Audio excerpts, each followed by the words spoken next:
Kembali Anda di Breaking News Kompas TV untuk atau menjelang sidang lanjutan dari kasus pembunuhan berencana terhadap Brigadir Joshua. Nah, untuk membahas sidang hari ini bergabung secara daring ada pakar hukum pidana Asep Iwan Iriawan dan kuasa hukum atau pengacara dari keluarga Brigadir Joshua Huta Barat Martin Lucas Simanjuntak. Bang Martin, Kang Asep, selamat pagi, salam sehat. Tadi sudah bertemu dengan Timothy, sekarang di Breaking News bersama saya. Terima kasih waktunya. Bang Martin, kalau hari ini dengan dua terdakwa Kuat Ma'ruf dan Ricky Rizal, apa yang Anda akan tunggu keterangan-keterangan dari para saksi untuk kemudian saya menyebutnya apa ya, dicocokkan dengan para terdakwa.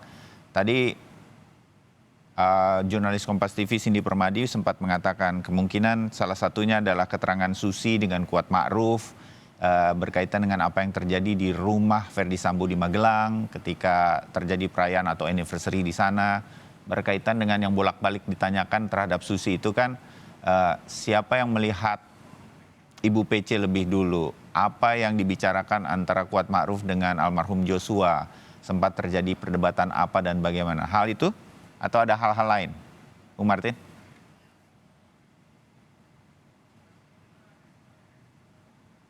Bung Martin, suaranya belum terdengar di kami. Ya, selamat pagi Mas Bayu. Ya, silakan. Kesaksian Susi ini adalah kesaksian yang dinanti-nanti karena pada peristiwa pemeriksaan saksi pada agenda terdakwa yang lain dan juga dengan BAP ini Susi beberapa kali mencabut keterangan ya. Dan yang terakhir Susi ini meralat semuanya termasuk dengan dia tidak melihat Joshua menggendong Bu Peci pada tanggal 4, lalu mengenai peristiwa tanggal 7. Nah, hal ini menarik kenapa? Yang pertama, untuk memastikan apakah benar memang Susi itu sesuai dengan BAP-nya, ya, mendengar teriakan dari Putri Chandrawati, mendengar teriakan dari Kuat ketika peristiwa tanggal 7, lalu peristiwa-peristiwa lainnya yang menurut informasi dari pihak penasihat hukum terdakwa itu adalah bagian dari rangkaian peristiwa pelecehan seksual. Nah, lalu yang kedua, ya, kita juga kan pada saat sebelum dakwaan ini dibacakan dan pasca dakwaan dibacakan, kita kan juga mendengarkan bahwa ada keberatan dari penasihat hukum terdakwa yang mengatakan surat dakwaan dari jaksa penuntut umum ini dianggap tidak cermat, tidak jelas dan tidak lengkap.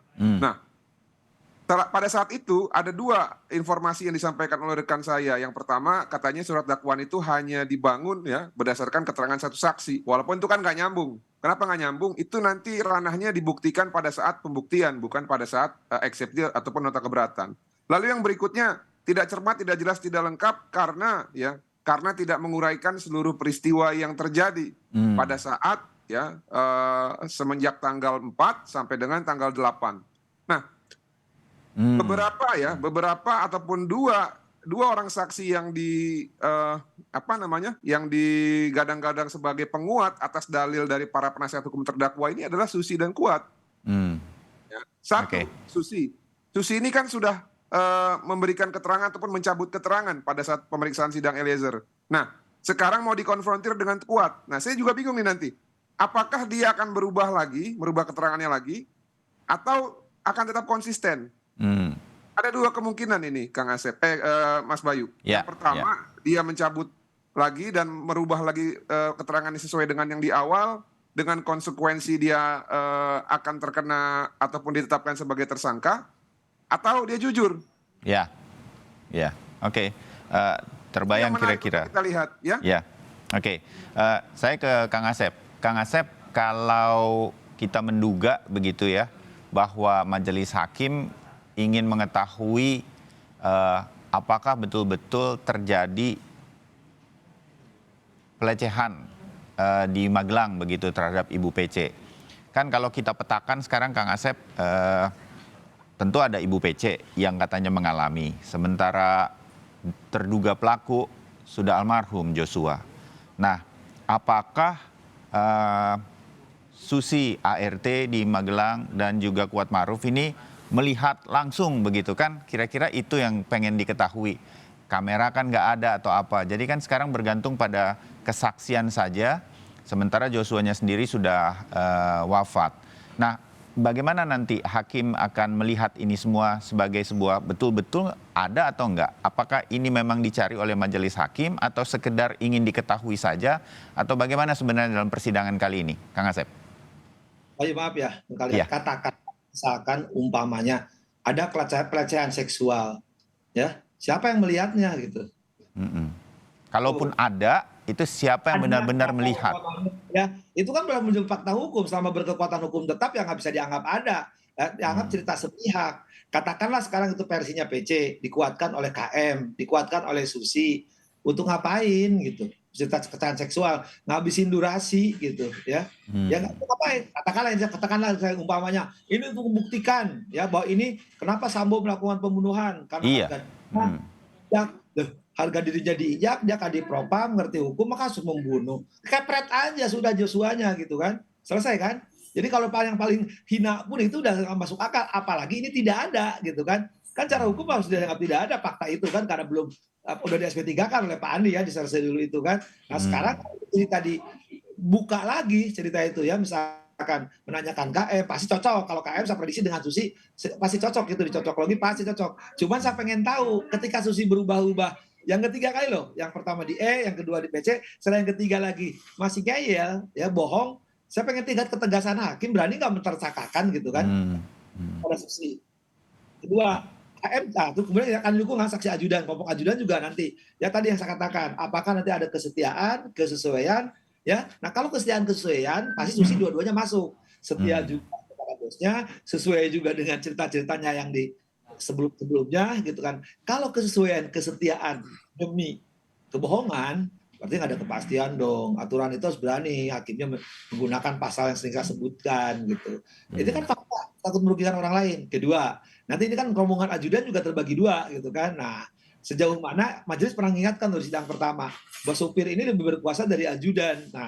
Nah Pak ajudan ini masih takut sama KM terdakwa ya. Ya kalau sama FS oke lah mungkin karena jenderal ya, walaupun dipecat.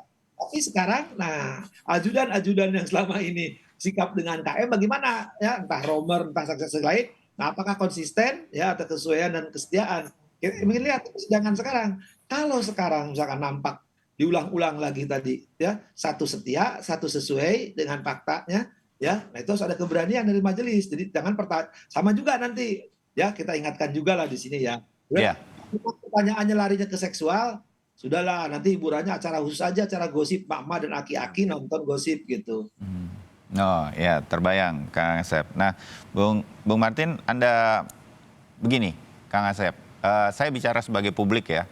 Karena kita tuh memang saya mengerti bahwa dari sejak awal Kang Asep itu mengatakan udah nggak penting lagi apa yang terjadi sebenarnya. Tapi peristiwa menghilangkan nyawa dari Brigadir Joshua itulah yang paling penting. Siapa yang menembak dan lain-lain.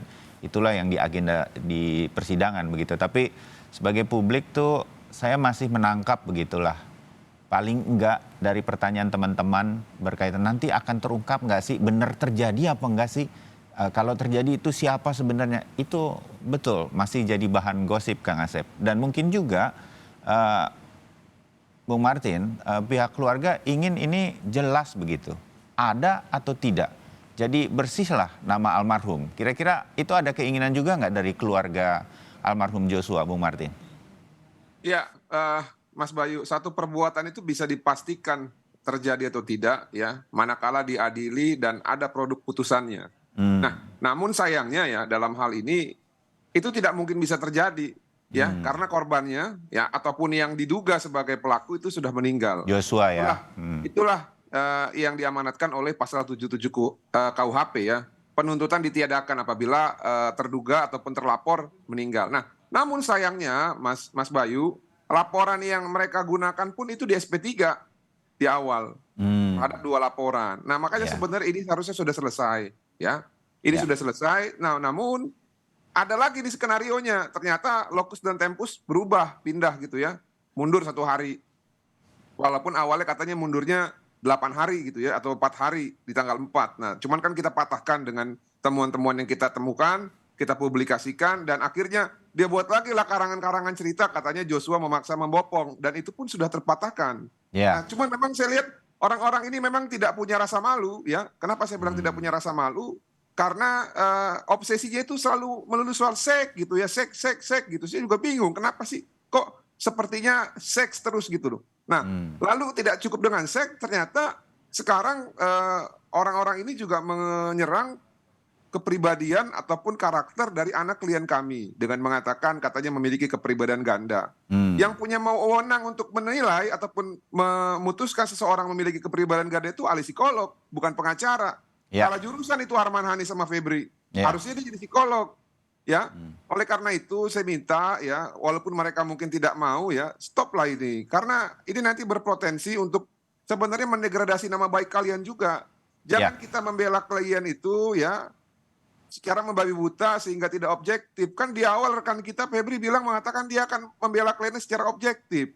Tidak membenarkan yang salah dan menyalahkan yang benar. Nah, namun faktanya saya lihat justru rekan ini semakin masuk ke dalam lubang hitam ini untuk mengikuti obsesi dari kedua kliennya. Demikian, terima kasih. Ya, Kang Asep, ini jadi mungkin terbayangnya begini kan, kalau dari pihak Ferdy Sambo dan Ibu PC ingin ada alasan yang selalu selama ini dikatakan sebenarnya oleh Ferdy Sambo, saya emosi karena apa yang dilakukan oleh almarhum Joshua. Paling tidak itu yang dikatakan oleh Ferdy Sambo, dan ini ingin terus diarahkan memang terjadi begitu. Jadi dari pihak Ferdy Sambo dan PC ini tampaknya memang begitulah arahnya. Apakah majelis hakim tidak mengerti nih yang dijelaskan oleh Bung Martin, yang dijelaskan oleh Kang Asep begitu? Sehingga dengan demikian sebetulnya majelis hakim bukan mencari motifnya lagi, tapi mencari sesuatu yang lain. Kalau iya, itu apa? Boleh agak sedikit singkat, Kang Asep, berkaitan dengan kalau boleh kita menebak strategi majelis hakim. Oke, ya mungkin majelis itu yang memuaskan, kan biar semua terpuaskan, termasuk publik. Ini ada misalkan seperti gampang. Nih istri saya mahasiswi paling cantik, main-main sama Mas Martin gitu kan. Dibawa Martin ke Bandung check in gitu kan. Dibopong lagi sama Mas Martin gitu kan. Ya. Nah, justru ingin dibuktikan semua tuduhan itu terpatahkan, mungkin begitu ya? Ya, tapi kan udah terpatahkan semua. Iya. Nah, kita tambahkan dari Mas Martin. Sekarang justru tuduhannya ya sekali lagi tuduhannya penghinaannya kepada jenazah, kepada mayat yang saya katakan sebelumnya kan. Ya itu hati-hati gitu kan, kalau sekarang cek nggak ada, sekarang almarhum dituduh lagi ya perbedaan ganda, dikira pemain bulu tangkis ganda campuran atau ganda Fitri Putra gitu kan. Jadi hal-hal yang menurut saya majelis juga jangan terbawa permainan ini, tapi mungkin sekali lagi ya, majelis biar memuaskan bahwa digali juga nih motif-motif itu kejadian. Tapi kan kalau orang hukum sekali lagi ya bicaranya fakta hukum gitu, jadi peristiwa hukum. Kalau bukan fakta hukum sekali lagi, apalagi itu tidak ada ya putusannya, tidak ada berkasnya lah, paling gampang berkas aja udah. Ya ngapain dibahas? Kalau nggak ada berkas itu kan artinya membahas apa gitu, membahas yang tidak perlu durasi. Baik, Kang Asep dan juga Bung Martin, kita sambung beberapa saat lagi. Kami istirahat sebentar untuk kemudian nanti terus mengikuti perkembangan dan persiapan dari lanjutan sidang hari ini di PN Jaksel. Kami segera kembali.